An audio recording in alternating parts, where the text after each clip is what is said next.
Hello viewers, আসসালামু আলাইকুম। আমন্ত্রণ জানাচ্ছি আজকের একটি ব্লগ দেখার জন্য। আজকের ব্লগটি আমাদের গ্রামের বাড়িতে জুমার নামাজ পড়তে প্রায় সময় গ্রামের বাড়িতে যাওয়া হয়। আজকেও সে ব্যতিক্রম নয়। জুমার নামাজ পড়তে এবং আমাদের গ্রামের বাড়িতে মিলাদুন্নবী উপলক্ষে গিয়েছিলাম। সেখানে আমাদের ঘরের ছাদের মধ্যে ছাদ বাগান রয়েছে। সেখানে কেউ থাকে না, তবে ছাদ বাগান যেহেতু করা হয়েছে, আগে আমার আব্বা এখানে থাকতো। তিনি মারা যাওয়ার পর থেকে এখন কেউ থাকে না। তো এখানে দেখতে পাচ্ছেন একটা মরিচ গাছ আছে, যেটাতে অনেক প্রচুর মরিচ ধরেছে।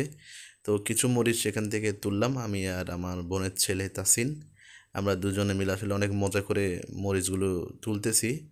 যেহেতু বাড়িতে গিয়েছি জুমার নামাজ পড়তে, তখন ছাদ থেকে আমরা এই মরিচগুলো তুলতেছি। তাছাড়াও এখানে অনেক দারুণ দেখাচ্ছে কিন্তু মরিচগুলি। এগুলোকে ধান্য মরিচ বলা হয়। এটা হচ্ছে পাট শাক। অনেক আনন্দ নিয়ে এই দেখতেছেন তাসিন তুলতেছে, আমিও তুলতেছি পাট শাক বাসায় আনার জন্য।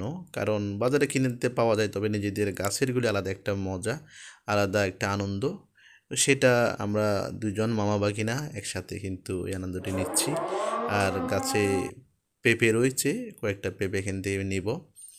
কয়েকটা পেঁপে, এগুলো কাঁচা পেঁপে, তবে এগুলি পাকবে, বড় হয়েছে এগুলি।